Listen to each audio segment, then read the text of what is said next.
Welcome in, everyone. Orders up. Welcome to the Baccaccino podcast. This is definitely not the second take of our intro. No, first No, try.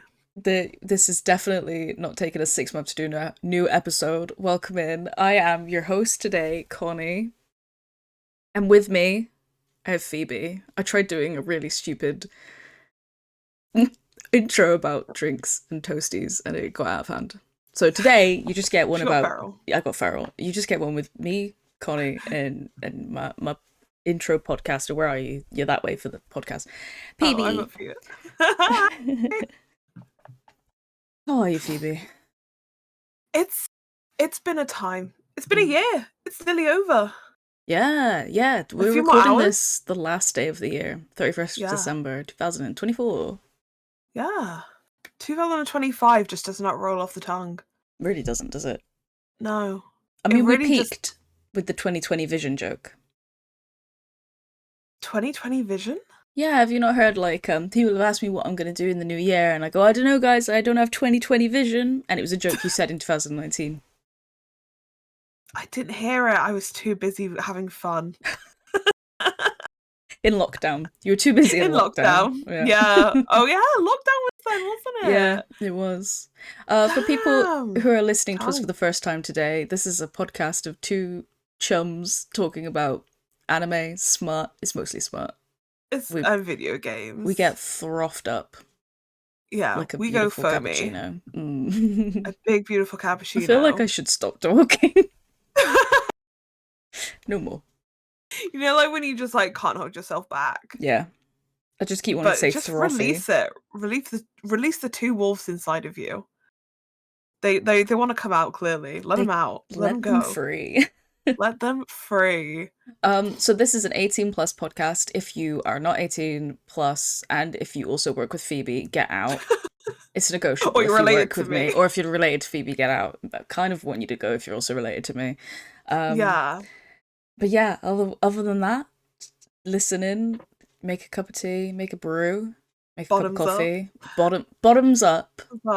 And yeah, welcome to Crema content. We don't really have, me and Phoebe basically scrambled. We decided to record this yesterday because we were like, we need to do the podcast soon. Yeah. Because the thing is with me and Connie, our schedule's like super busy. Like it's really hard to get us sat down for a long period of time. It is a challenge. Yeah. So because we're both full-time girlies as well. Full-time girl bosses. Girl bosses with our big girl jobs. Yeah, so we've kind of just we've thrown a load of stuff in the docket. I saw what was in the docket from what we were planning on talking about. Because so for people who don't know, we recorded an episode and then I didn't like it, so it didn't go out. But yeah. It was just us talking about ACOTAR, really. There was a lot we spoke about, but I feel like we just waffled too much. We were big waffling about a book series that half of the people listening to the podcast probably don't even know. And they don't need to know. Even care. Yeah. And it wasn't even anything sexual we were talking about. We were just talking about lore. We were on about, just drama with a bunch of fairies and elves. Who cares? Tell me about the, smack assing stuff. Yeah, so we're going to try again. We're doing a different thing. But should we just go straight into it? Yeah, jump in. All right. Recently, me and Phoebe and another friend of ours saw Sonic 3. Phoebe, do you want to talk to me about Sonic 3? So, I loved it. I thought everything about it was great. The acting, I've never been keen on Sonic's humor because I feel like Sonic is for the children. I think Eggman is for the adults. And I loved every single scene he was in. Do you want to talk about no spoilers and then at some point we'll get to spoilers? We'll put a timestamp in YouTube if anyone doesn't want to see it, for when we're going to talk about spoilers, or if you just want no Sonic talk. We'll put it in the description. We're going to have Sonic talk, no, regardless. You guys got to skip, I'm afraid. To be honest, actually, we might as well just talk about spoilers now, because I don't know what you would say otherwise. How am I supposed to goose around the fact that I love this man and all of the jokes? I was saying recently, is it weird to fancy Shadow? Because he's been frozen for 50 years, but how old was he before that? What's In the my eyes, he's a 50-year-old logistics? man. He's a I don't need 50-year-old to think man. about logistics. He's He's a also 50-year-old voiced hedgehog. by Keanu Reeves, who's like 80 or something. Yeah. Keanu Reeves is They're old. all like grown-ass men voicing these little hedgehogs. Yeah. So, in my eyes, we're fine. Yeah. Okay, I don't know how icing people works, but in my head, if your eyes, the time that you're taking, that's how old you are. Okay. So, yeah, me and Phoebe went to the cinema with a friend, and you and our mate both liked Sonic, didn't you? Sonic 3. I Yeah. really like Sonic 1 and 2. Me and Phoebe, we would have chili dogs, and then we would go to the cinema and see each one. We didn't have chili dogs this time. I know. But I actually came out of Sonic 3 being like, okay. I think you thought too much into it. I don't know.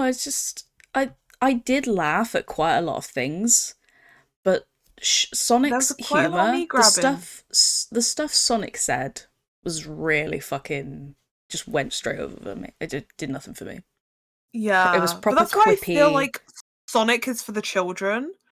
Yeah, and Eggman, Dr. Robotnik is for the adults. Yeah, Jim Carrey's really funny. He's always funny, and I think that's because he never says anything off script. He's well known for just being like, okay, I'm going to do 10 different takes of just how I feel, and you guys pick whichever funny thing I said. He never does what it says on the script. My favorite was when he's in this scene and Sonic's been grabbed by spoilers. Shadow. We've all got spoilers now. I don't know if we've made it clear enough. You just know spoilers. No, it's all spoilers. We'll put it on the screen. And Eggman's trying to find Sonic. He goes, Sonic, I haven't finished trauma dumping on you yet. That killed me. Because he's such like, his character is just so refreshing. Because no one, and like the way he like describes like pronouns, and he's very like, for the people, like I feel like everyone can like Eggman's woke fit in with him. based. Yeah, exactly. It's great. When he did he was on about how he's like, there's something about me that's not appealing to all genders, and me and Phoebe just nodded at each other like, yeah, Eggman's based. Yeah, we love this. It was really funny. Yeah, I mean, like those bits, I think what I realised was, for people who don't know, in Sonic 3, it shows Dr. Robotnik's granddad, right? Well, we were arguing about this because I think it's his granddad and not his dad. No, it is his granddad. So that he is also played by Jim Carrey. So, and there's funny jokes about that, how they're like, it's almost like we're played by the same actor, and they looked straight down the camera. It's very funny. I think my brain was just too aware that I was seeing Jim Carrey twice, that I wasn't thinking about the scene. I was thinking about like, oh, I wonder how they did that. Oh yeah, they must have got a guy that must have looked like Jim Carrey for this scene. Oh, they must have green screened Jim Carrey in front of another green screen Jim Carrey. Like, I was too busy thinking about those things that I didn't actually have time. Like, I didn't give myself a chance to actually enjoy the film.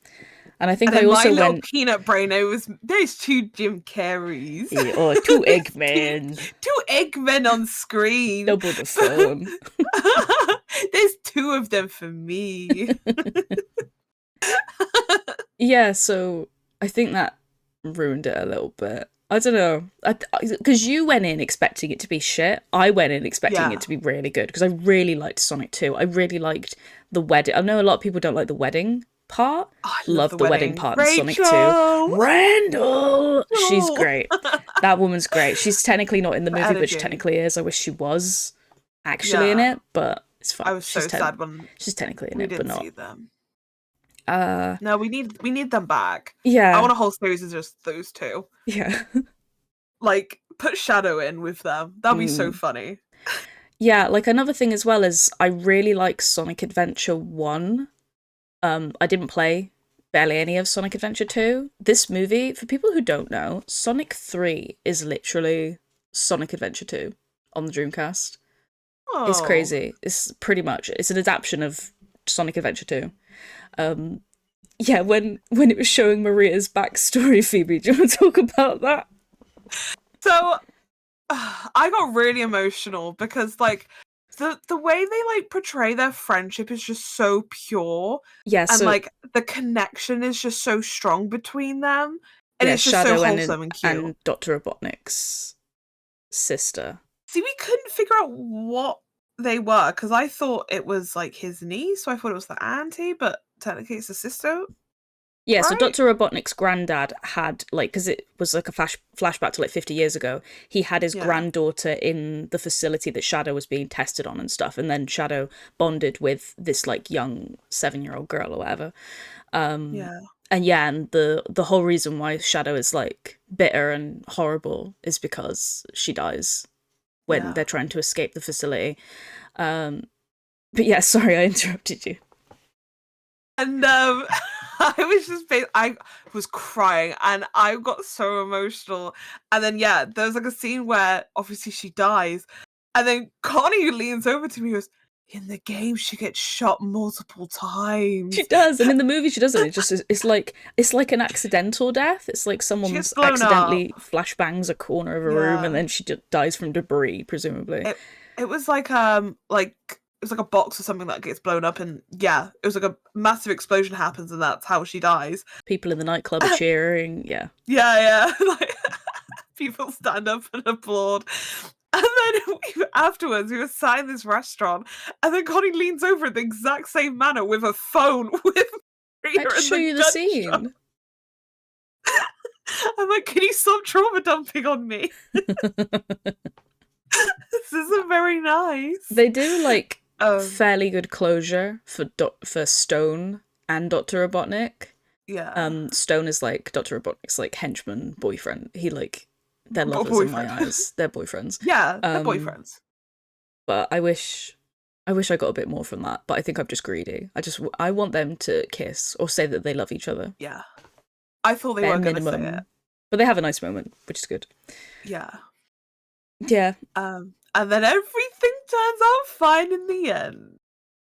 Nothing bad happens. Nope. You need to play Shadow the Hedgehog on PlayStation 2. I do. I need to emulate it. We'll see about that. Not like I'm going to get our friend to show me how to emulate it. Uh-oh. Oh no. Yeah, he doesn't cock his gun. That's the only scene I know. Yeah, I would have liked... when he gets the gun and he cocks it. Didn't do it in the film. I would have loved it if they did that in the movie. I think, I personally didn't see that many Easter eggs in Sonic 3, apart from talk about a low-budget flight. That's good. Talk about a low-budget flight.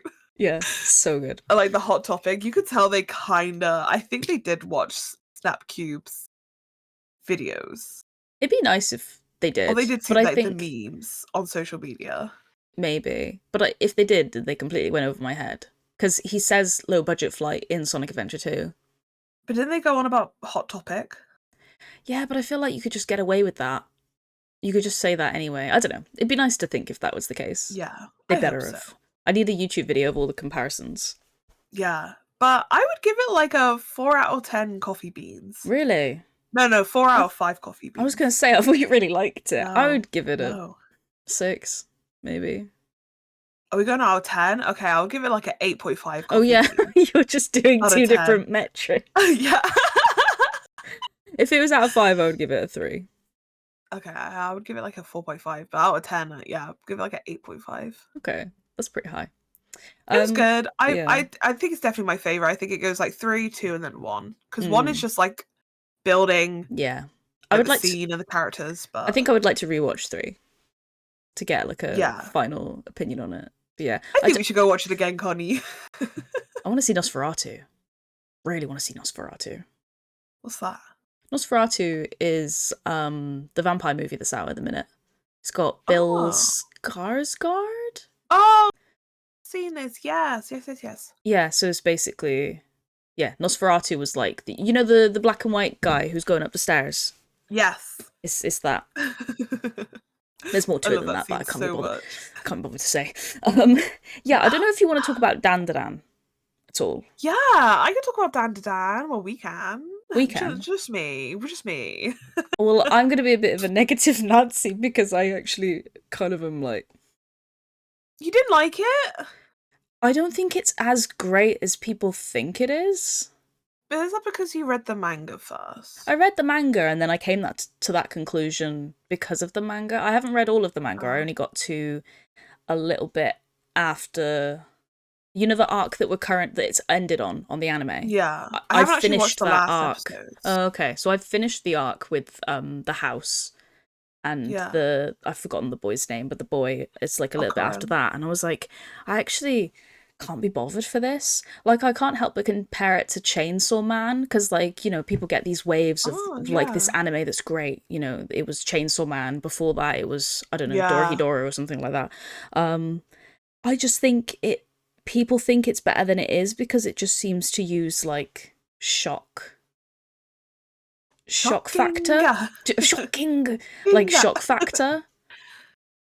And I think probably because, like, I'm just a bit sensitive to, like, child-related stuff. There's a shitload of child murder would be, in DandaDan. Like, not even just the bit that one infamous episode that's happened in the anime with, you know, the aerobatic Silky.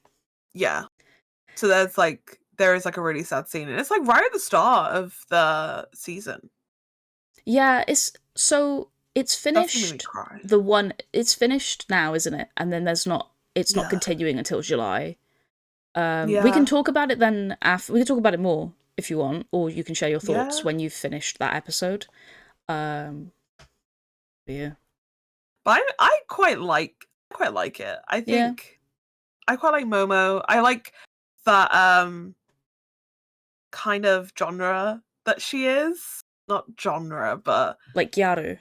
Yeah. Yeah. And like how all of her mates are different types of Garus. Like, that's so nice to see. Because a lot of, I don't know if I'm just like media blind, but I don't really see all different types in animes.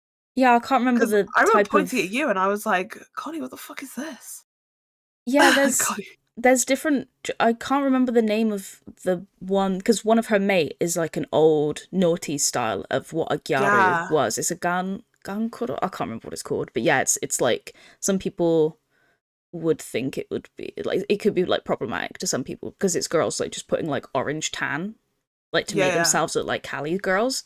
But yeah, it's all right. I mean, when you think of like Kimi ni Todoke, they kind of do a similar thing where one of them is like a Yankee and the other one's a Gyaru. With Sawako's mates. Yeah, I love them. They're like my two favorite of like. They're really cool. Besties. Yeah. But yeah, I quite like the idea of like alien, supernatural. I think it's quite a fun, fleshed out idea. Yeah. I think it's quite cute. I will say in the manga, the artwork is like loads better than the anime. But I guess because it's just a still image, it doesn't have that big of a budget. But then if you watch the first season of like Demon Slayer, if you've watched back first season of Demon Slayer, they had no idea what the cash cow they were sitting on. And, like, the animations were just fine.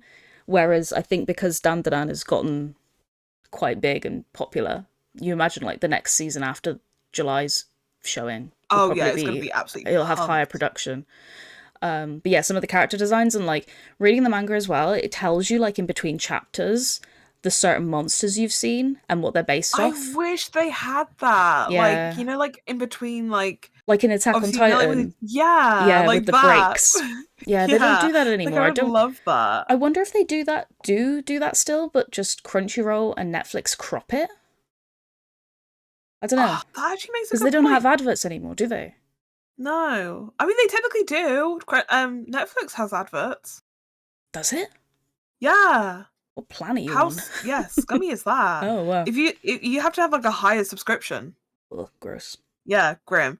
But I enjoyed it. I do have to like finish it off, but I enjoy like the concept. The characters are quite nice. Okaru, though, because he is voiced by Tanjiro, I still hear him. So when he's talking about his balls, I'm just thinking of Tanjiro's balls, and I'm like, Demon Slayer, yeah. Yeah, I'm like, oh.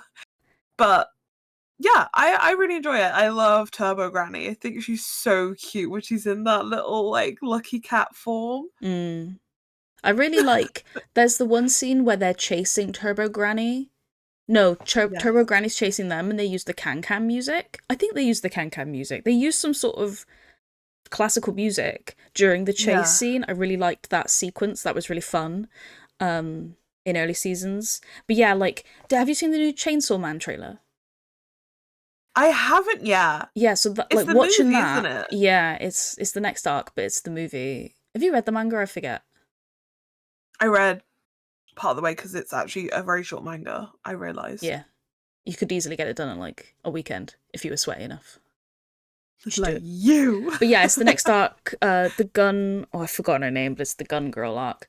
But watching the trailer for that and like seeing the production, obviously it's got like a completely different budget to DandaDan. Yeah. I was like, oh yeah, like comparing Chainsaw Man's manga compared to like DandaDan's manga, because a lot of people are like grouping them together, being like, it's the next big thing, the next Chainsaw Man. I think the quality is just night and day in difference. I really like Chainsaw Man. I love Chainsaw Man. I think season 1 was genuinely just so awesome to watch. I want to rewatch it. The quality. I rewatched it not too long ago. I think it was only like a few months ago. I rewatched it. But it's genuinely like just one of the tops. It's just so good. Like the story is really fun. The characters are really good as well. Like compared to Power. They're like really good. Like I guess you can tell that the person who made Chainsaw Man's like a film buff. But yeah, we could talk more about that when the movie comes out. Like even like the intro to Chainsaw Man like is all cutscenes from movies, and it's like really like cool like little Easter eggs. I love it. It's really good. It's definitely fun. But yeah, no, I like DandaDan. And I'm excited to see what season 2 brings, because like season 2 are always the anime killers. Because it either makes or breaks a whole anime series. No, and then they might get a fucking movie. Yeah. I'm really hating this whole like season 1 get a movie out. I just really hate the trope. Yep. I think it's just so lame. I don't want to sit through like a 2 hour. Demon Slayer. Yeah, thanks Demon Slayer. Slayer's fault. Grab him up by the napes. Get him. Get him off. But yeah, that's all I've got on DandaDan for now until I finish the series. Yeah.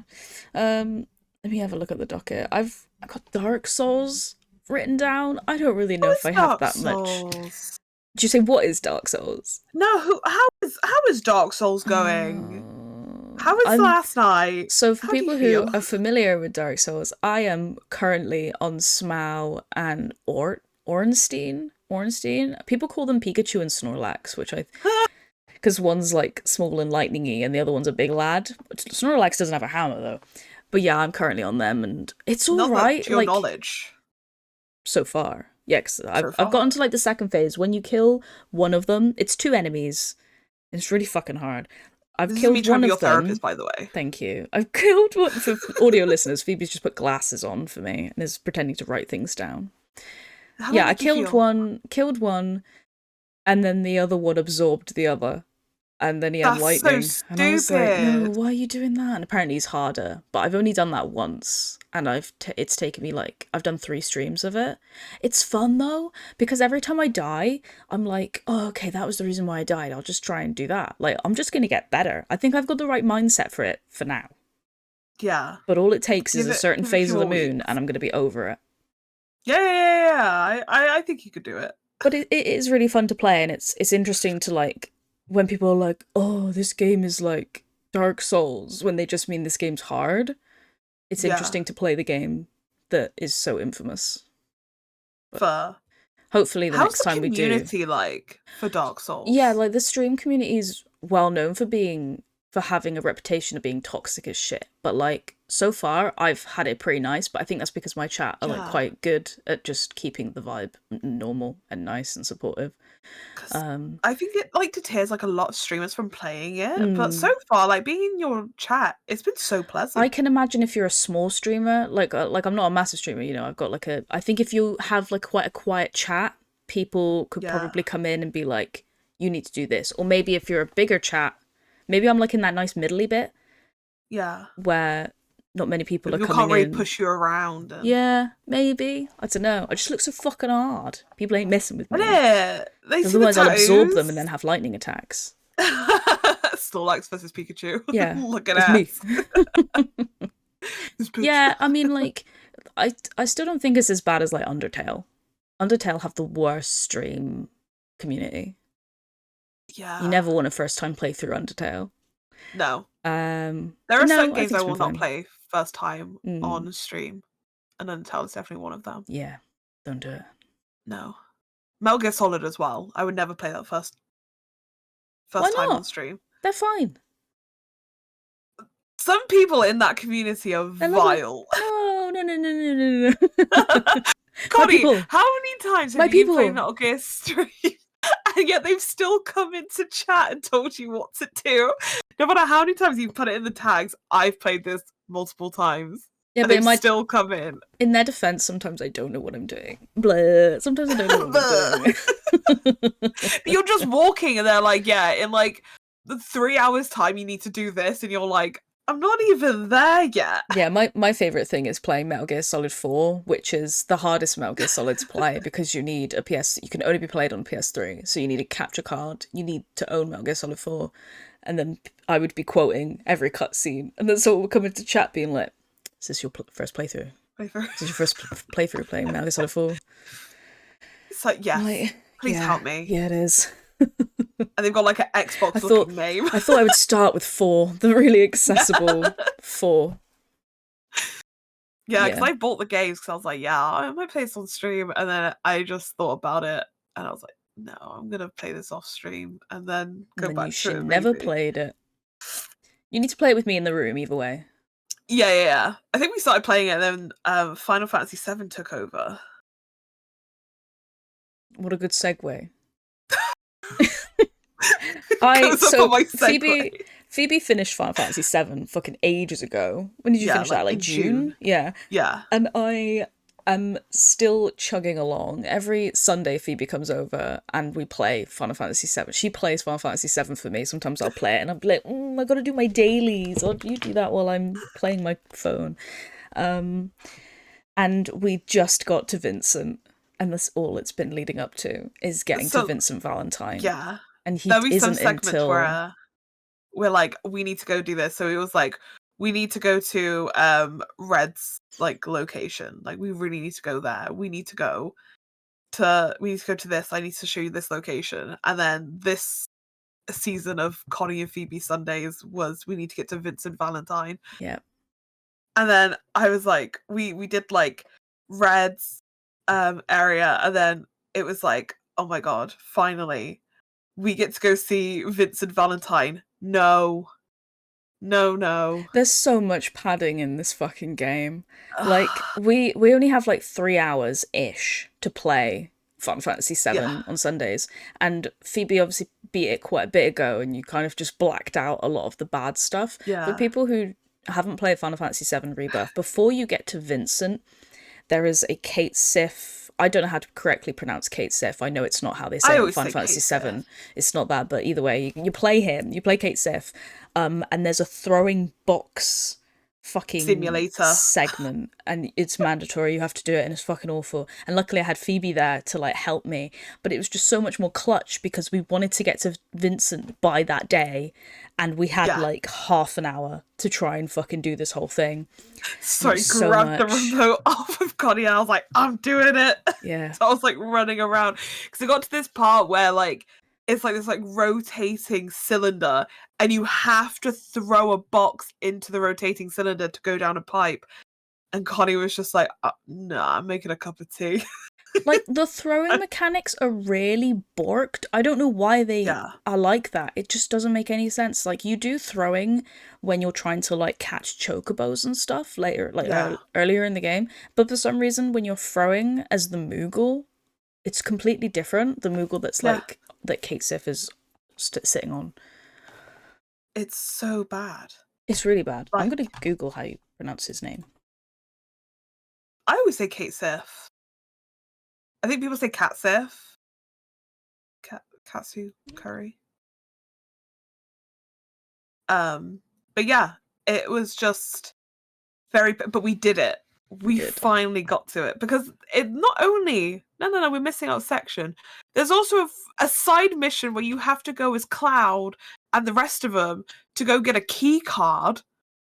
I don't even remember that. Nibelheim. Yeah, you get to Nibelheim, and then Kate Sif's like, "Oh, I need this fucking key card. Can you grab it for me?"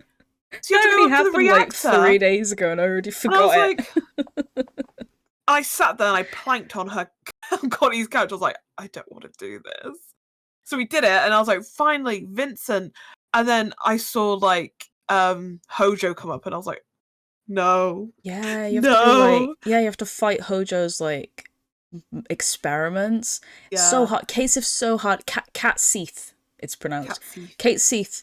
The way he plays is just really fucking jank. It's not a fun time. Blacked out that whole section. But Phoebe, we finally got to it. We finally got open the door, and the coffin's right there. And I literally, my eyes started watering from how much I was enjoying looking at Vincent Valentine. It was so beautiful. And then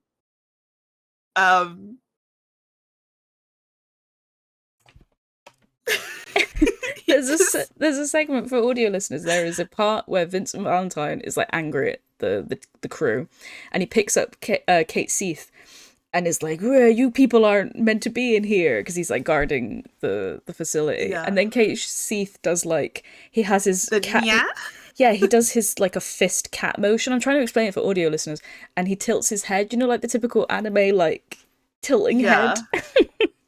It's so cute. And for some reason, he just does that while Vincent Valentine's grabbing him. He's like, you, and he's like, yeah. It was the best thing ever. And then he lobs him. He does, and then you have to fight him in his wolf form, or his beast form, whatever it is. Yeah, it was so good. It was delicious. I was so happy, and then it was done, and I was happy. And then he goes back in the coffin, and I was turning to Phoebe. I was like, Phoebe, he's in the coffin. What's going on? And then that's as much as we could play. And she looks at me, and I look at her. Him. Yeah, and she looks at me. It was a beautiful moment. It was so worth it, because like the best part is about that game is that you're so angry when you're doing these other sections, and then it just fades. You just forget about it because you're in this like amazing moment, and you're like oh my god. It's like a toxic relationship. It's like when it's good, it's so good. Good. Exactly. That's when things are good, they're great. They're great. Yeah. Like I love him. He loves me. Yeah. And then you have to do this like stupid blue bird section where you're floating around. But he's Vincent Valentine. It's okay. It means nothing. Yeah, there's so we got to the bit where you see Roche, and then I had to turn it off. So I did that bit yesterday, Phoebe. Did you? Yeah, so Roche is now like a spoilers obviously for Final Fantasy VII. So he's now like a caped guy. Yeah. He's a cloaked guy. That made me so sad. I really like Roche. Roche? I don't even know how to say his name. That little fucking he's little Twinkie Uke. Fuck it. No, he's a seme, isn't he? Anyway, he's so lush. He's definitely like he's the biggest bottom I've ever known. Literally loves Cloud. There's a lot of bottoms in this game. Big lover. Yeah, I was really sad when he just became like a cloaked guy and then just sort of walked off. I was like, oh.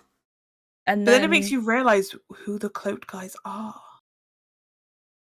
Does it? Like, what it takes. So to get you up to speed, Phoebe, I did that bit.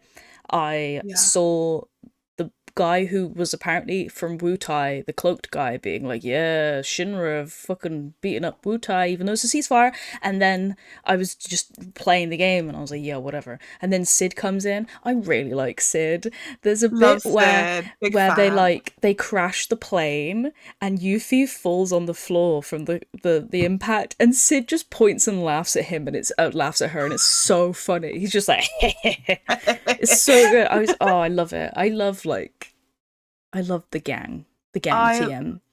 Love Sid so much. Yeah, so I did all that bit. I was like, cool, whatever. I was like half on my phone during this scene where like Sid is like, I'll take you to where are they going? Cosmo Canyon, Costa del Sol.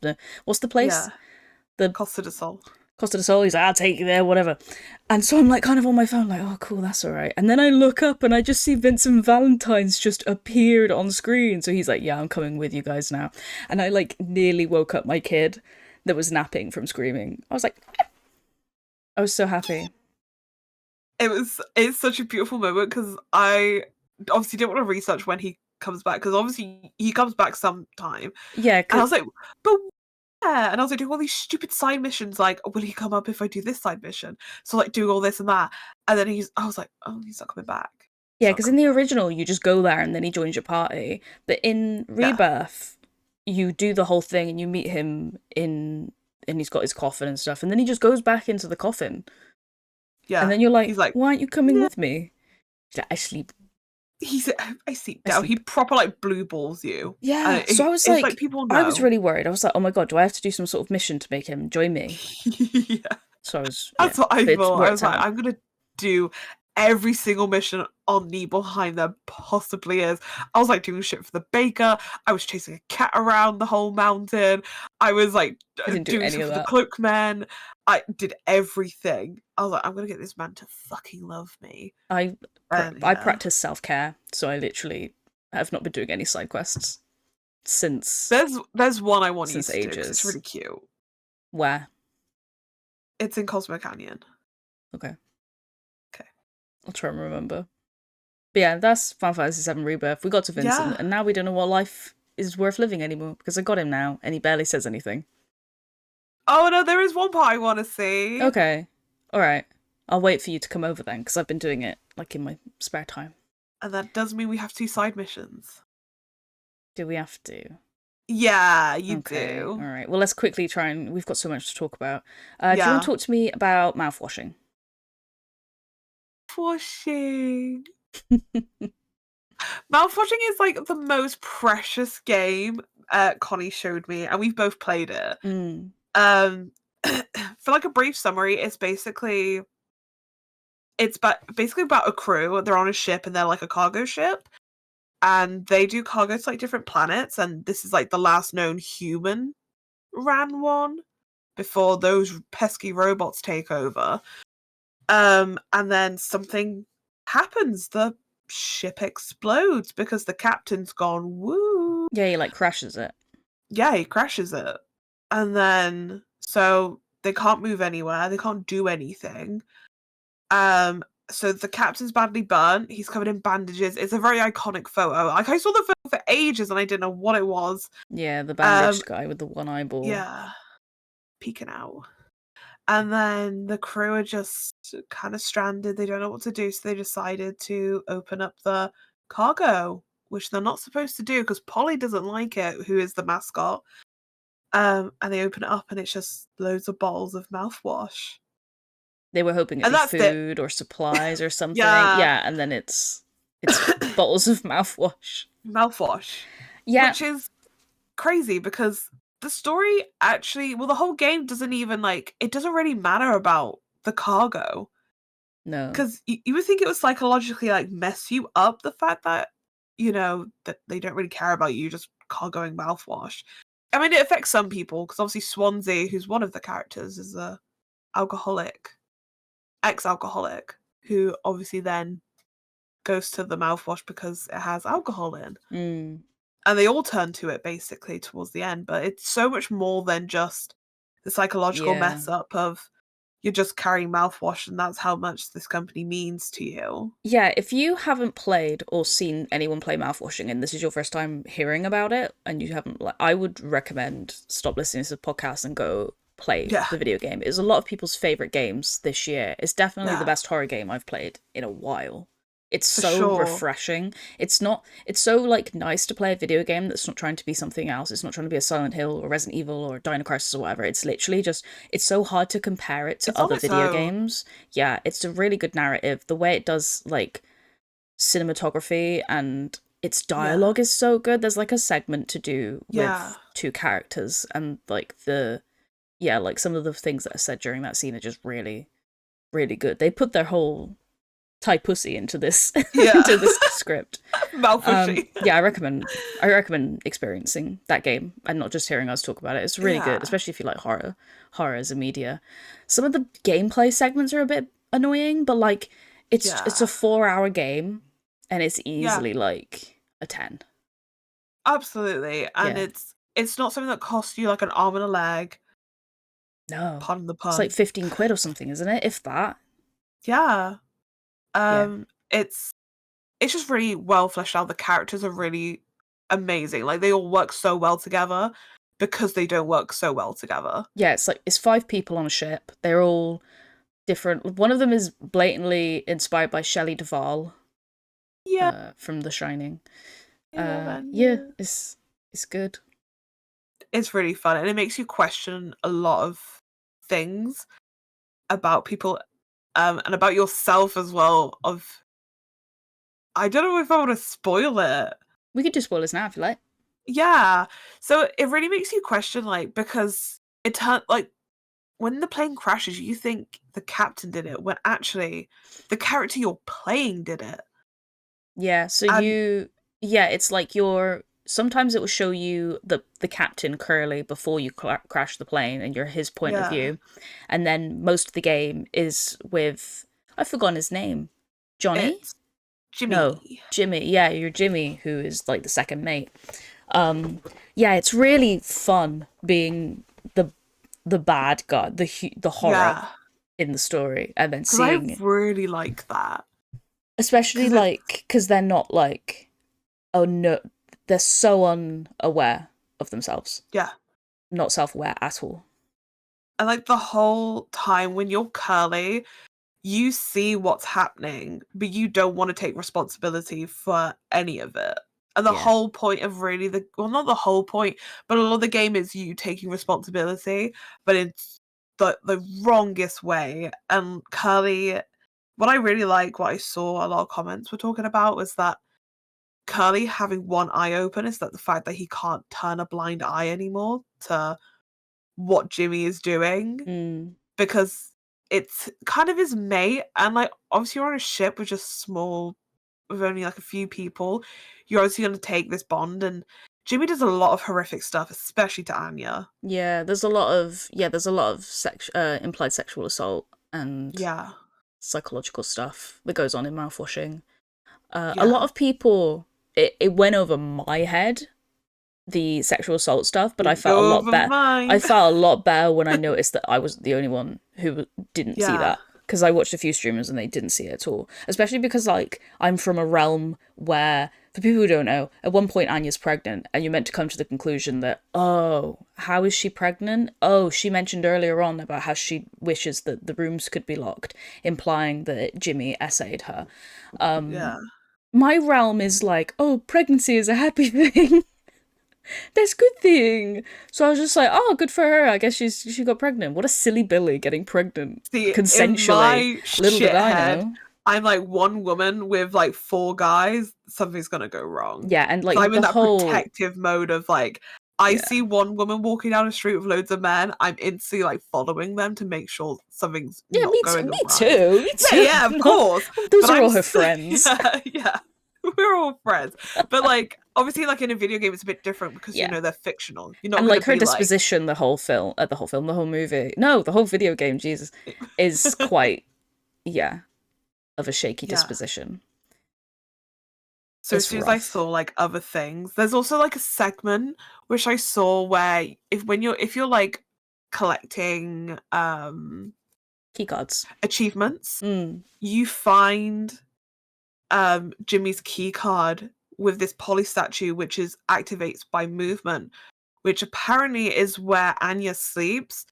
And like the lore behind it is that Anya sleeps by the horse so that Jimmy can't do anything to her because it would activate Polly. But then in the next scene, Polly's broken, and that's when you find Jimmy's key card, because Jimmy broke the horse to keep doing stuff to Anya. So yeah, people... It's very heavily implied. I think someone said the devs confirmed that, but I read that on Twitter. I don't know if that is true. But yeah. It's a very full-out game. Sad. Yeah. Like the little hints and stuff. But Daisuke, yeah. Big up. Big love Sweet to Daisuke. Boy. Sweet baby boy. Yeah, I really liked the dialogue. Like, the dialogue was really funny, like, between Swansea and Daisuke. I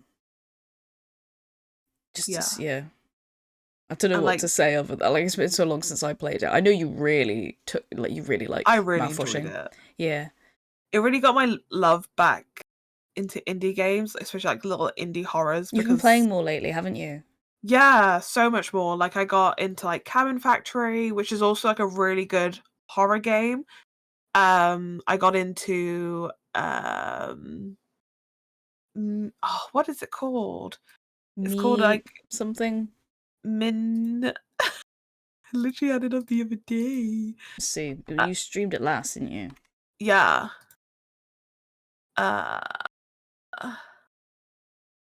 MiSide? MiSide. MiSide, which is or MiSide? I think people say MiSide, but I don't know if that's just a mispronunciation. What is that? What is that game? What's it about? So it's basically like, so the guy's in a dating simulator phone game, bit like yours, and the character inside of the game basically built a machine to bring him inside of the game, but it's very like yandere. Like there's different MiSides in the game, so you're kind of running from like the bad one, and you bump into so many. So there's like a chibi one, and she's really small and very sweet, and then there's like I'm on like the sleepy one currently, and then there's fun one, and she wears a hat, and then there's like normal Misai, and so you're basically in this game with different characters in this phone game, and you're just trying to navigate through to go back into your world. Oh. So it's kind of like isekai, but horror, because it's so scary. Because you like, there was one where it's like very PT, where you're going down like the hallway, and then you meet a little MiSide, and she's a little bit deformed, like she's got all these like massive scrapes down her, and there's like body parts missing, and she's just following you and trying to grab you while there's a thing chasing you, and she's like, please don't leave me. She grabs you, and then there's this like horrible monster chasing you down a hallway, and you're like trying to get her off you. Sounds horrible. It is. It's really fun though, because you just don't know what to expect. But yeah, another amazing game. And I'm just really digging these very small indie games, because I get so fatigued with these massive corporate games that take me 3 months to complete. And by the end of it, I'm just like, I don't even remember what I did. Yeah, but like I guess I feel happy. Silent Hill 2 remake is just so long. Like, playing Mouthwashing, because I was like umming and ahhing about playing Silent Hill 2 remake, and I wasn't too sure. I still haven't touched it. And I was like, why can't games just be small and digestible and done in one sitting, like Mouthwash is meant to be, rather than, God knows how many hours Silent Hill 2 is, but it's hefty, just like Resident Evil 2 remake is. One-shots are the way to go. Me off. Exactly. And it really puts me off picking up those games, because do I really want to take up half the year playing a game that I'm just not going to feel the same satisfaction that when I play these sorts of games that I can sit down and play for like 2 weeks. Yeah. And I still feel the same joy, and I still remember everything about it. It just, I don't know, it feels great. It feels good.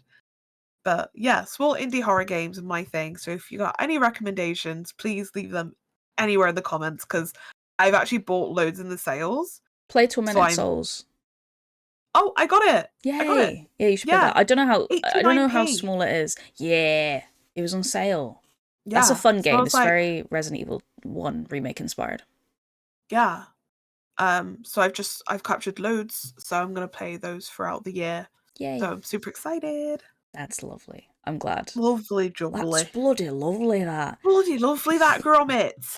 Shut up. I'm Gromit, you're Wallace. Why am I Wallace? Because you're so good at inventing. I did the Wallace hand thing for audio listeners. I have bit Phoebe, my sweet video game. Oh, there's an update. I've been playing Love and Deepspace consistently since I downloaded it. How long have I been playing this game? I can't remember, but it's probably been about 3 months. A long time. A very long time. Maybe 2 months, I can't remember. It had an update today so for people who don't know, Love and Deepspace, lads for short, is it's basically an otome gacha game where for some reason it's broken as well. It's not letting me log in. It's just showing me the menu. It did an event today. I think it's like an anniversary thing. So you can like unlock different cards. It's literally taken over my whole life. I've been learning how to do like combo cancelling. There's this like, you have these like gameplay segments and you push your weapon, and the claymore is like a big heavy sword, but when you hit when you click attack, you need to like click dodge at the exact frame, and it's the best way to play the game. So that's been my life recently, trying to figure out how to play the claymore, and I'm just having so much fun. And my main guy, Silas, for people who like Love and Deepspace, I'm a Silas girly. He's like an evil bad guy he's just a short-haired Sephiroth. I don't know what to tell you. His voice actor is so good. Like, I was having Phoebe listen to one of the like little audio ASMR things. It's like the best. So I quite like Japanese ASMR, and I feel like YouTuber ASMR, like people who do it like I guess it's amateur, but it's not amateur. It's people that have their own ASMR YouTube channels. They just never hit as well as the Japanese ones, and I'm like, they don't really have the production maybe, or like there's just not enough talent for my tastes. Yeah. Silas from Love and Deepspace, not this guy, it's the silver-haired guy. He'll show up at some point on the screen. You'll see him. There he is. He's just so...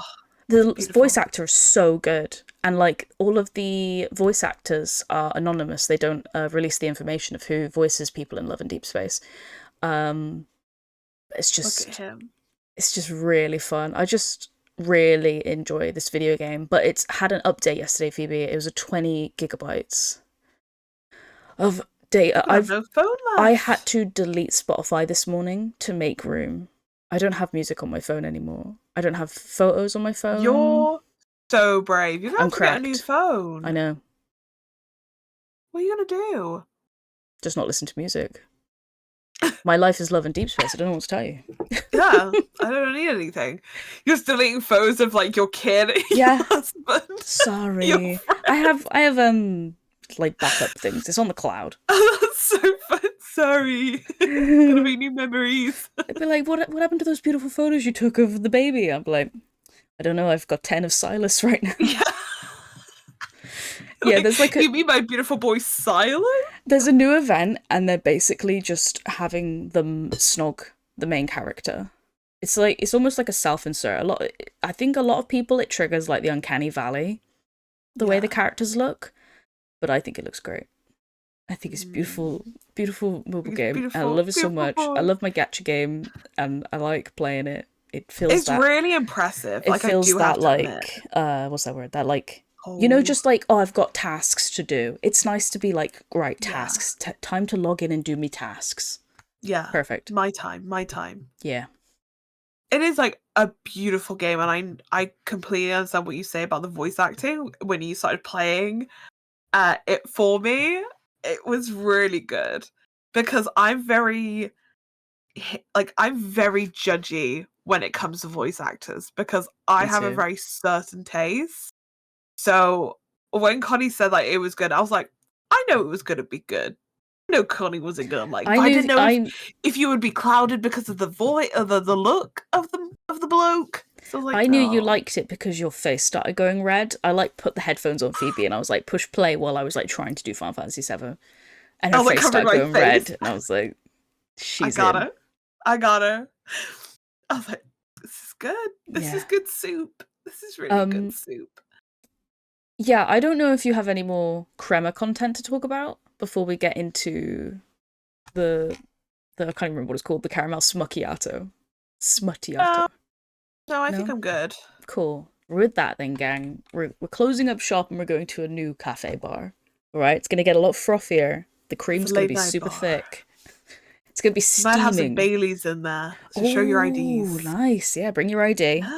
I'm trying to think of what content warnings we may need for people who don't like 18+ related things or smut, anything like that. This is your chance now to leave.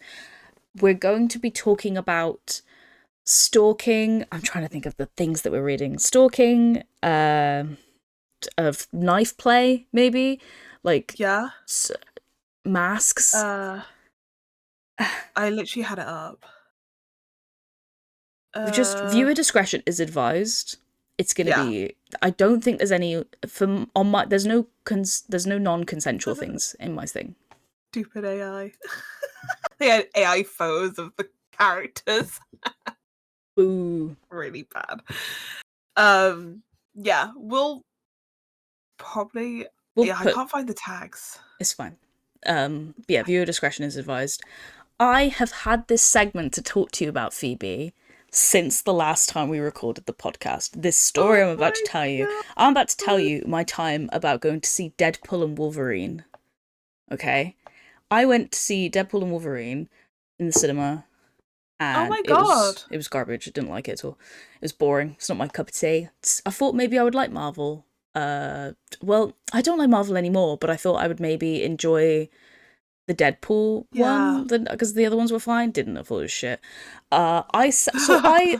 There was a whole kerfuffle where the seats were all fucking weird and everything. I've told this on stream, so hopefully you haven't heard this story, Phoebe. No, I haven't heard it. We had to we were sat one place, like at the very back of the cinema. It was me and Reese, and then there was a gap. There was two gaps, and then there was a girl who was reading on her Kindle.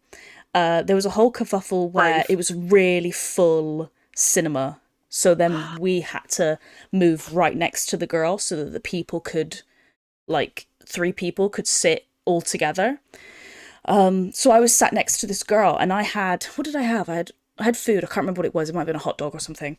And she kept turning to me. And I was like, oh, maybe she's annoyed that I'm eating food. The movie hadn't started yet. It was previews, or it was the lights weren't off. Either way, the movie hadn't begun yet. So I was like, oh, I'll just put my food away then, so it's not wafting in. Because, especially if you're eating something like food and meat, I was like, you know what, that's fair. I'll just tuck it away. And then she was still looking. And then at one point she turns to me and she goes, I'm sorry, is that a crow or a raven on your arm? I say, oh, it's a raven tattoo on my arm. She's going, I'm reading this book about people who have raven tattoos on their arm. And I was like, that's crazy. I had just finished... What book had I just finished? I finished a really crappy book and it was stupid. Might have been the thing I talked about last time on the podcast. Yeah. I was like, oh, can you please tell me what it is? She was like, yeah. It's called Flock.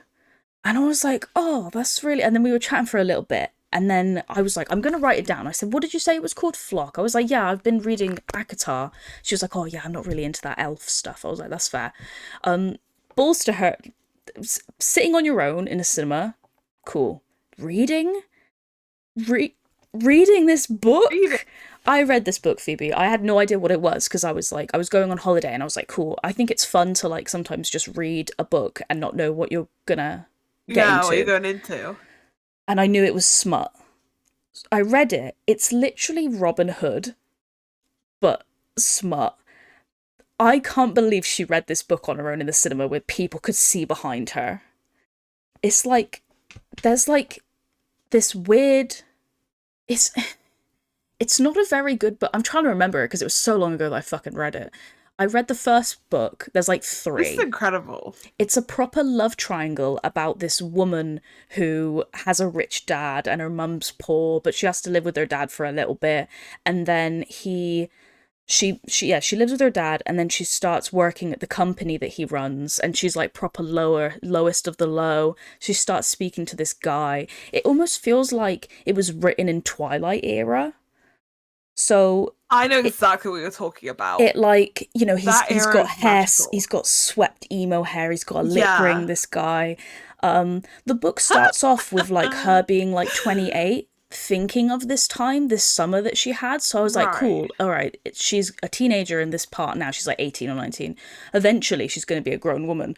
The whole first book, she's not a grown woman. It's just a flashback about her being 18 with this guy. She gets really into this guy. Then there's this 6'4" dark-haired guy who's a fucking asshole. He's really horrible to her. And the other guy introduces her to his crew and everything, and they've all got raven tattoos. What does it mean? And it's because they're in Ravenhood. They're Robin Hood. They basically, it turns out, spoilers for Flock, it turns out that they're stealing from the rich, giving to the poor, essentially, but hacking. They're hacking things. And And so there's like this weird tension thing where she ends up having a threesome with both of the guys on like a raft. It was super steamy. It was really good, but I couldn't stop thinking about how that woman was reading this in the cinema. With Deadpool and Wolverine. Yeah, before seeing Deadpool and Wolverine. It was a wild ride, and I was like, yeah, I don't think I'll read the second. So it was like a love triangle thing. She like has this strong connection with the asshole guy because they all start just sleeping together, which is fine. It's not my cup of tea, but and then that's so interesting. And then at the end of the book, another man enters the scene, and he's also an asshole, and he's dark hair, but he's French. And he has a raccoon tattoo. He's got Robin Hood the fox on his arm. He's got the fox hood. So yeah, and then I was like, I'm gonna Google what happens in this movie. The character I like dies, and she ends up with the third main character.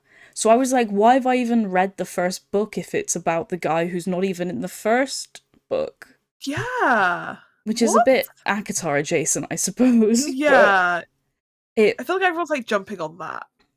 Yeah, I just feel like every fucking book I'm reading, I'm like, oh, it's not even an original story. It's Beauty and the Beast. Oh, it's not an original story. It's Robin Hood. Oh, it's Aladdin. Yeah. Do you know what I mean? Like, why are we stealing other things?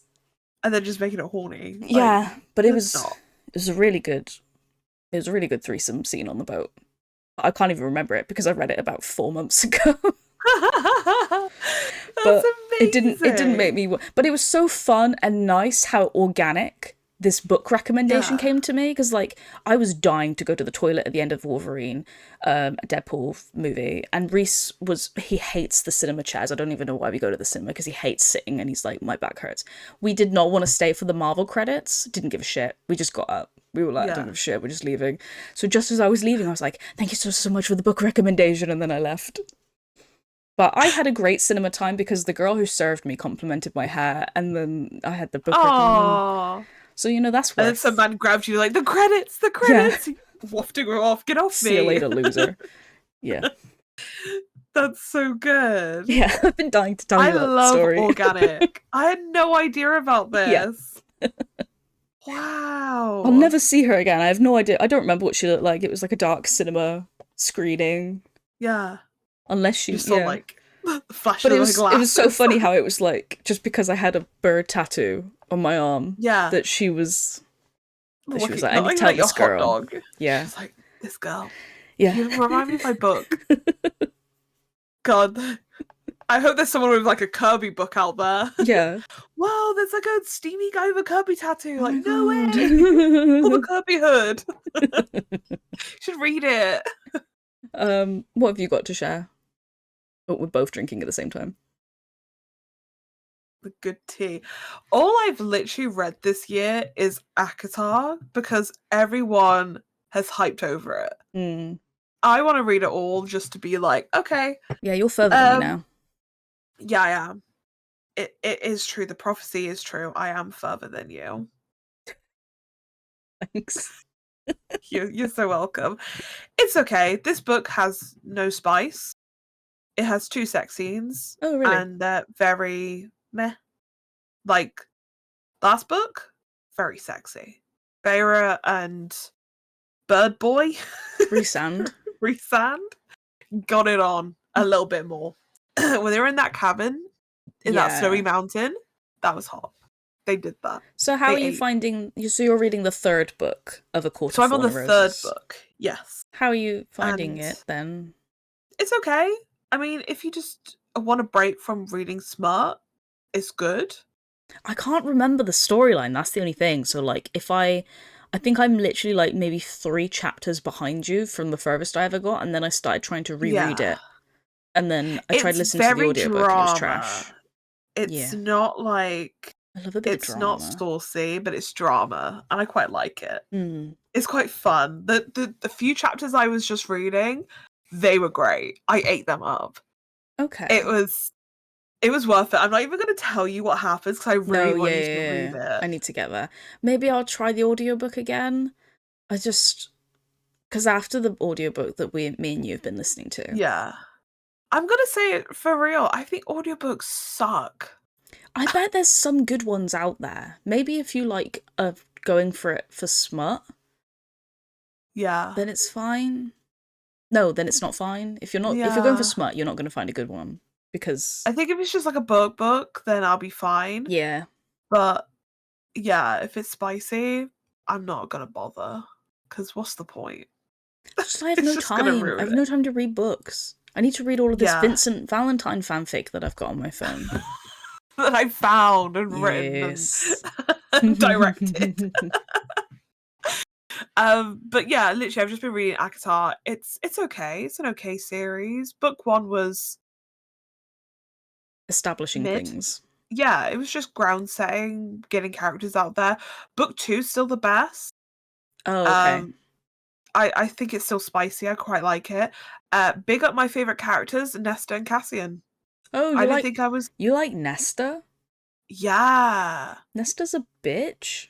Yeah. Exactly. Mate, she's literally horrible. Yeah, but it gets a bit different. I never forgive and forget. Always remember. That's my mom. Listen. The chemistry. Just wait. All right. We're not quite there yet. We're simmering. All right. Well, we'll talk about it at some point then when we've eventually finished that. But in our lives. Somewhat, it's okay. It's all good. I'm liking it, but I can't really say too much. Yeah, for people who aren't aware, A Court of Thorn of Roses was probably one of the biggest book series for like women this year. Like women, what's the right word for it? Like women genre, young novel. What is that genre called? Shoujo. Yeah, but for Westerners. It's like a woman's novels. It's like one of the biggest book series. Like all the girlies are loving A Court of Thorn of Roses. And it's a fun time. Yeah, I quite like it. Like, I don't think it's as bad as people say it is, but again, like I don't think like if you're into fantasy, it really depends if you're into fantasy or not. I love fantasy stuff, so I'm like really into it. If you're not, I think it also depends on like if you're an actual proper book reader. I think people who actually like narrative books probably aren't gonna like ACOTAR. No. But if you're just a girly that hasn't read stuff since Twilight, like me, you, and a few of our other chums that we know, then it's good shit. Yeah, it's good being like media illiterate and being like, oh yeah, this is a really good book. This has no problems at all, and not seeing any plot holes because you forgot like 3 chapters ago. I don't want to watch the Da Vinci Code. What did Da Vinci Code got that ACOTAR doesn't? Da Vinci. Yeah. Yeah. No, it's going good so far. But I want to finish off this book to like, because technically this was supposed to be the last book of the series because it was supposed to be just a trilogy, and then she just kept writing more books. Sell out. So I really want cow. I really want to finish off this book to like give like a proper sit down because I can sum them up really quickly. But I really want to get all 3 of them done before I sit down and actually like suss it all out because I'm going to talk about it again. I don't want to keep bringing it up again and again and again. I want to just so one and done. Yeah, cool. I love one and dones. They're my favorites. Good. Speaking of one and done, me and Phoebe got a recommendation. Phoebe got recommended an audiobook called Lights Out.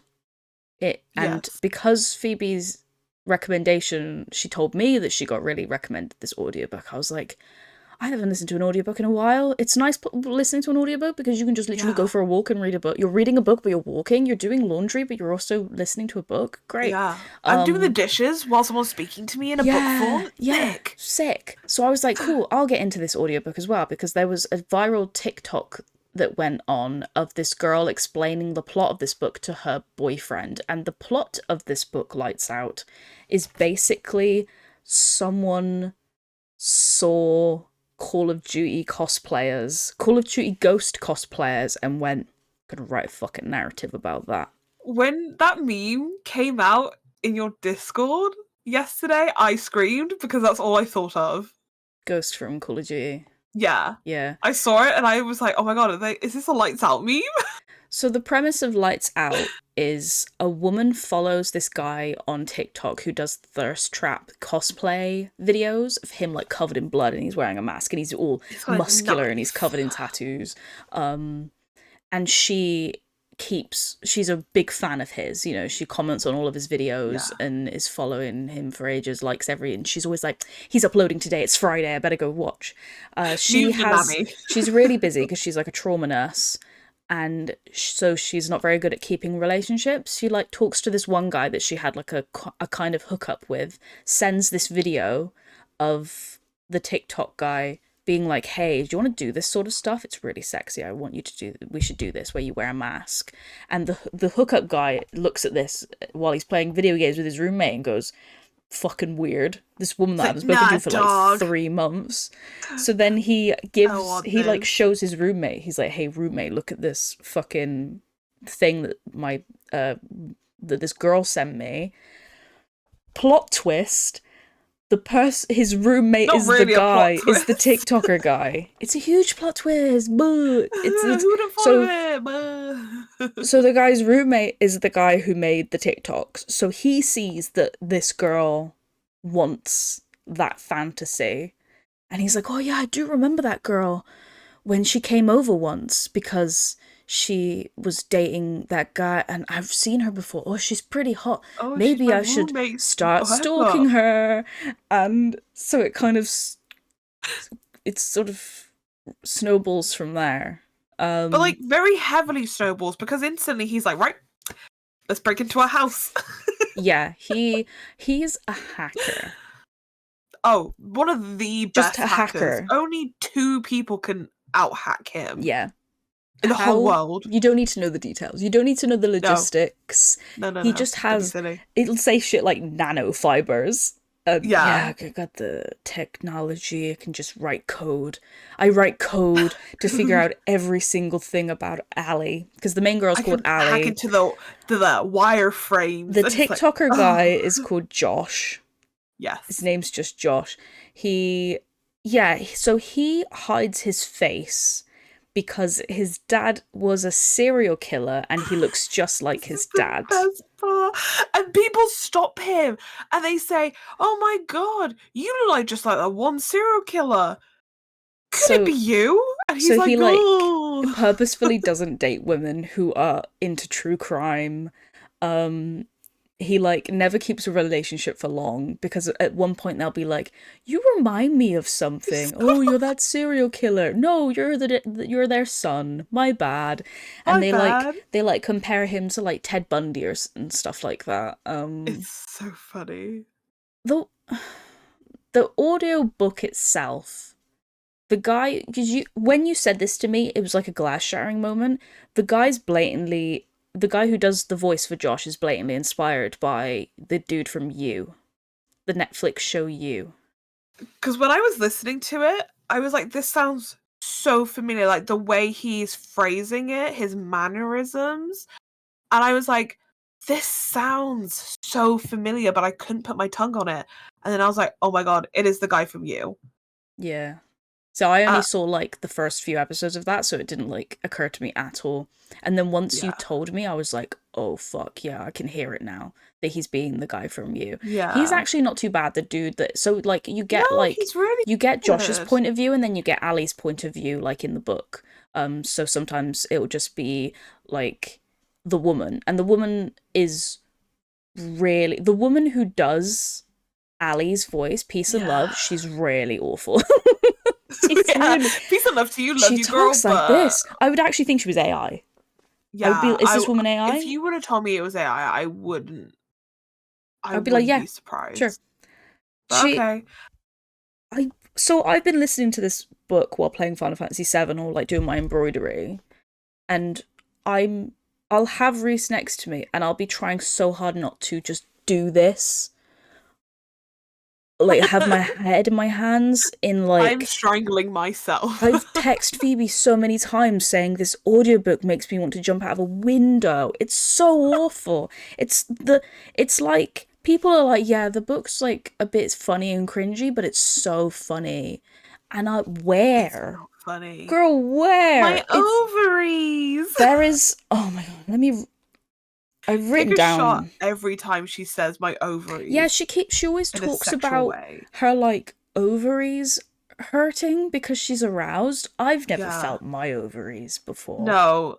I think that needs a checkup to the GP if your ovaries are hurting. I've written it down. Do not quiver at that vagina. Oh, not you too, ovaries. That is a line in the book. That is a line. That we're apparently meant to be like, haha. But it's like a Marvel movie on crack. Funny. Like, there's a bit, Phoebe, where she is trying to find the masked man. The masked man is like, he goes into her house, he films a thirst trap for his TikTok in her room, and she's at work and she opens her phone and she's like, oh my god, that looks just like my bed sheets, and she even comments it on the fucking TikTok. That's my futon. She's like, oh my god, that's my comforter.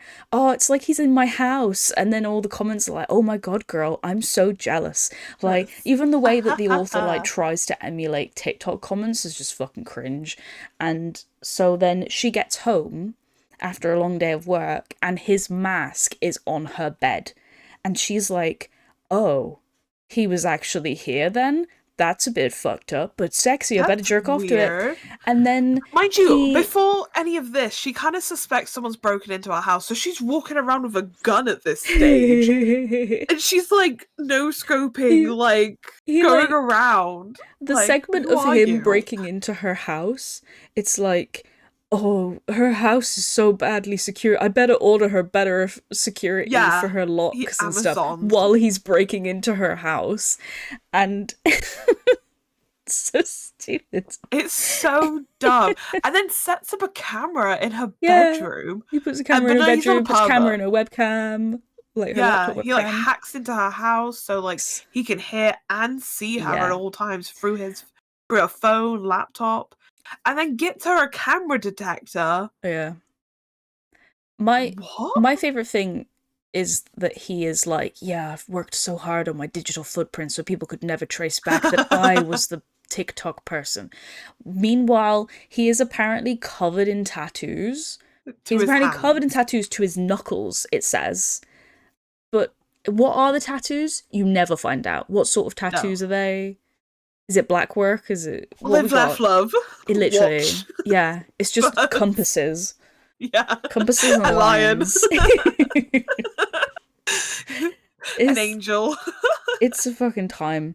And so, yeah, Phoebe, there's one fucking bit where she's like, I need to find out who this guy is that keeps breaking into my house, even though I kind of like it. Because, like, the whole thing is it's like a cat and mouse. And she is, like, kind of consensually into it. It's not that non-consensual. Yeah. It's like mad blurred lines. But she's like, oh, that guy that I was like hooking up with has a roommate that's a hacker. I should ask him if he knows how to track this TikToker man that is now infatuated with me. Putting it together because she's like, oh, well, he won't speak to me because clearly I know his voice because I know him. He must live round the corner. Everything that Josh is. And she's not putting it together. I'm like, are you thick? You deserve to be stalked. So she goes over to his house. I'm joking. No one deserves stalked. No one deserves it. That's such a joke. But she nearly does. Yeah. She does. So she, like, goes over to his... She rings the flatmate. The flatmate's like, yeah, sure, you can do that. I'll let Josh know. He's flexing at the time as well. Apparently this one roommate keeps flexing. I'll let Josh know that you're coming over to help. We'll help you out. And then... she even like has a thought where she's like, yeah, I remember his roommate. He was 6'4" and he's really built and massively sexy and blah blah blah. Who gives a shit? And hot and sexy. It's such a loner. They have a hacker as well. They have like this like banter section, Phoebe, in the apartment where it's really like where it's her talking to Josh, just being Josh the hacker, and then it's her and he's like pretending to try and find the guy. And then they start playing a game of Would You Rather. Have I written it down? Oh, have I not? Snore impression. Would you rather... Oh, they're like, would you rather... Oh my god, I can't remember how it is. It's something like, would you rather only have one sperm every time you ejaculate, or thousands of sperm and they can all talk? She asks Josh that, and then she does an impression of the sperm about to be flushed down. So she says, "No, don't flush us, Josh, we're alive." I wanted to jump into traffic. It's so bad. It's so horrible. Like, their banter. But the golden retriever energy. The banter's just fucking weird. She keeps mentioning her lizard brain. I don't know what is going on. It's really... This book is so millennial core. Honestly, it's very coded like that. They keep saying kinky, something unlocked. So, like, he'll be like, "Oh, I guess I have a snore kink unlocked." And you're like, what do you want about? It's not a checklist, and he's like, is it? "Oh, God, I hope she doesn't have a fisting kink. That'd be so awkward." And I'm just like, how about you just have your own kinks? Apparently in chapter 10, 4 hours and 4 minutes in, he does an impersonation of her snoring. And it's really horrible. He's like, their banter's disgusting. I feel like I'm, like, in the car and watching a couple do baby talk, and I'm like... Oh, yeah. This isn't sexy. None of this book is sexy. None of it is disgusting. And it's not a good kind of disgusting. Also, for some reason, he never wants safe words. I've gotten to the bit where they've started doing stuff, and he's always like, "No safe words." What? And I'm like, why not? The stuff they're into needs safe words. I'm wondering if it's because... he doesn't want... because he's constantly thinking about how he doesn't want to get arrested and that she might throw him to the cops. I guess, like... Trust. I don't know. I find that a bit weird. He's just got trust issues. Could be like your dad. He says the phrase, "Well, that just happened." According to my notes. Well, that just happened. That just happened. Yeah, it was like, there's this like one part as well where Ali's at work and Josh on his TikTok Thirst account follows her back and then likes her comment, and he apparently he's never done this before, and then apparently like hundreds of these female like thirsters are attacking Ali, being like, "Wait, he's never followed anyone before. I hate her. I want to be like that." It's like, where does she live? I want to kill her. It's like, what the fuck? Some of them are like, "Yeah, girl, get your man." Yeah. People don't say that online. No. They would just be like, they wouldn't say anything. They wouldn't care. They wouldn't care that much. I'm sure some people would, but no. It's just really fucking... I've decided for self-love, I am no longer listening to this audiobook. It got to like... the like third sex scene or something, that he keeps calling her cat their son. He's like, "Not now, Frank," or whatever the fucking cat is. "Mommy and Daddy need some time." And then he keeps like texting Ali like, "Yeah, our son." And like, it's so... I kind of want you to get to those bits, but I've noted I'm finishing it. I'm finishing it for us. Yeah, you just finish it and tell me what happens, because there was like a whole story about a guy who essayed people, but he's got a rich family, so he always gets away with it. And then they just like... there was just a whole conversation where Ali and Josh were like... or the masked man, or whatever he's called, Ali and Josh are like, "Yeah, I wish he was dead. Yeah, he should be dead. Oh, well, if he did this, I would have hit him. Yeah, but he didn't do that. Yeah, but if he had done that, I'd have done..." And I'm like, I don't give a shit what you guys would have done. I don't care. That's not interesting to me. Just have something fucking happen in this book, rather than going, "It's a good job that I moved out of the way in time in this." Because he like turned up in a psych ward and he had like stitches or something because he got away with essaying someone, but their brother then beat them up. It was just like a really fucking stupid scene, and then it like got to the smut, and I was like, I actually don't give a shit about anything. I was like, this isn't sexy. This is just pissing me off. It was actually like pissing me off, this book, the way it's written, and I was like, this is just stupid.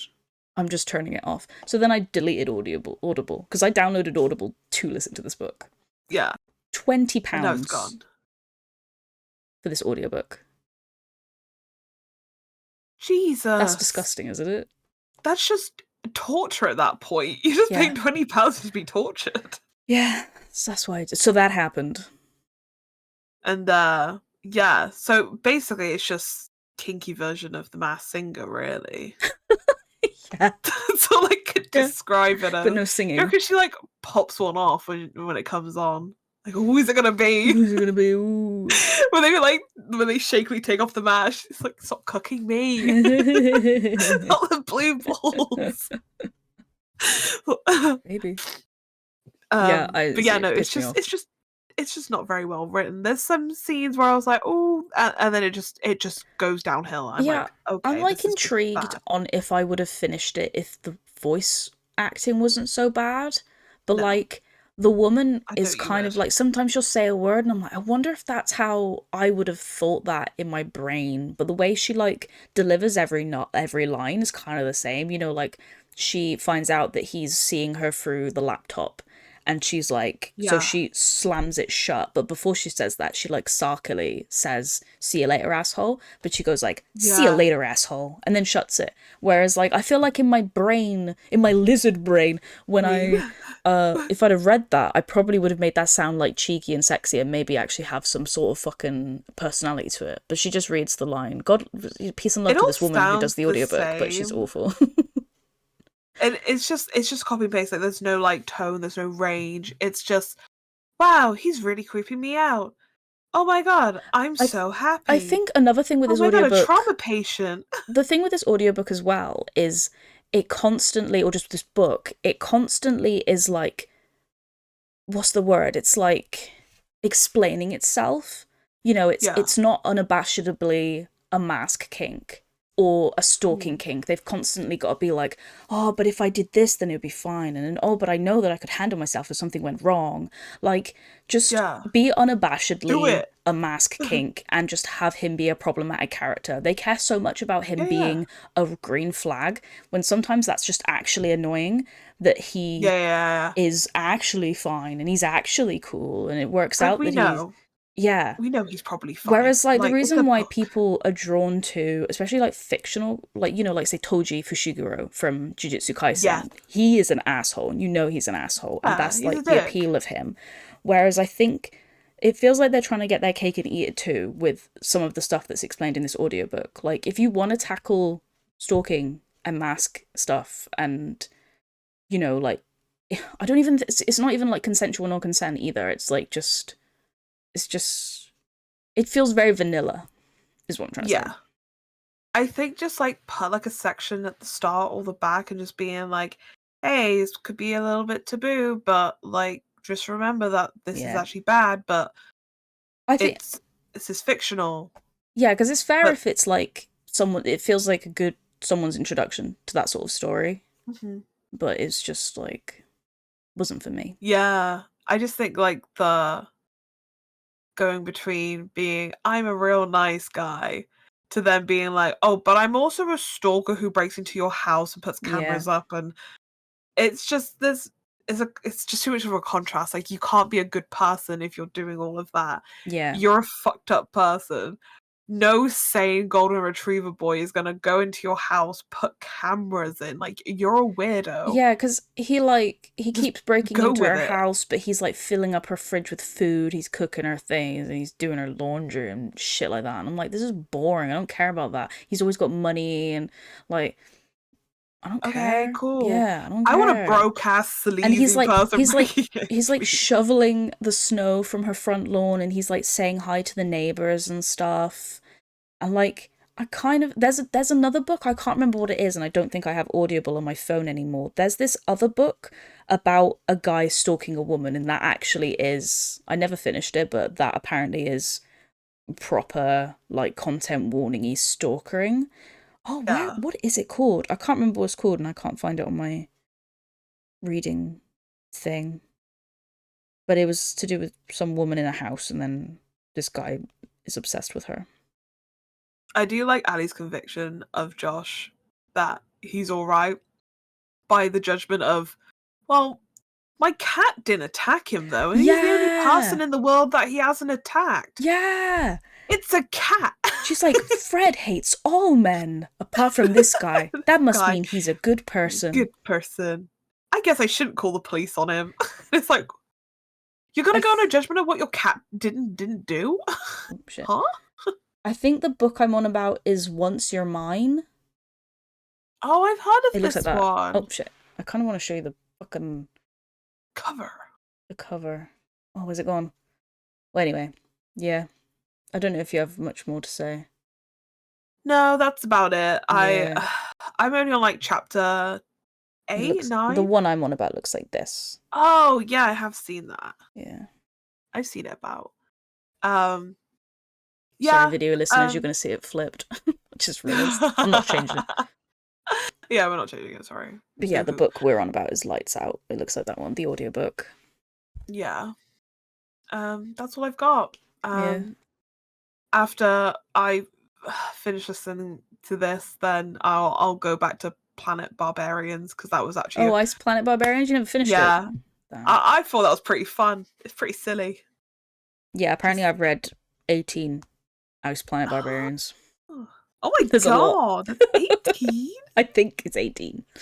Oh my god, I just on the read. He's currently investigating a gooch. He's like, what's this? I really like barbarian-y, you know, stupid soulmatey bullshit like that. It's getting straight to the point. I quite like it. It was very fast paced, which I appreciated because some like a one-dimensional. I like a slow burner, but it was just like, yeah, let's just get in there.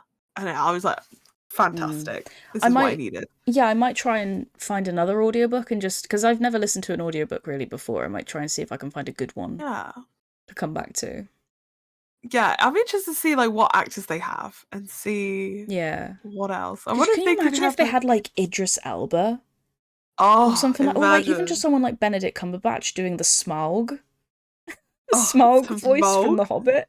You know, the dragon. He's like on the floor and he's like, yeah. I want an audiobook read like that. Yeah, please. But if anyone has any recommendations, I beg you, give me them. Give me the sweet recommendations. Give me a taste. Give me a nosh. But yeah, I think that's everything. Yeah, I'm reading a Vincent Valentine fanfic, and it's about like they've just self-inserted their own little OC into the Vincent Valentine, like into Final Fantasy VII, and then you have to share a tent with Vincent, and then one day you wake up and he's kissing your neck. It's really good. He give bite. He give bite. He give bite. I love my Vincent Valentine. He's good every day. Yeah. Every day. Raw. Next question. I wake up like he's great. Same. It gives me pumped in the morning. Cool. Well. Cool. I think that's it then, right? We did it, Phoebe. We did episode 4 of Baccaccino. And I'll definitely edit this and post it at some point. We'll see you next year. Yeah. Oh yeah, Happy New Year, everyone. Thank you everyone who's been listening to our podcast this year. Yeah, we really appreciate you. If you want to, just do it. If you want to, just do it. I was going to say if you want to send us an email, but I don't even know what our email is. I don't even know if we have one. I need to go get everything back because my account's logged me out of everything. You can't tell the internet that, Phoebe. Back. No, she has full control of her. By the time you're listening to this, she already has full. No, you have it all. Oh, I don't have it. Never mind then. You've logged into it. It's logged me out. Snooze, you lose. Pussy. Phoebe, it's been lovely having you today. It's been lovely having you. It's been lovely having me too. Yeah, it's been great having me as well. I know. All right, cool. With that, good night, everyone. Goodbye, everyone. Happy New Year. Happy New Year. See you.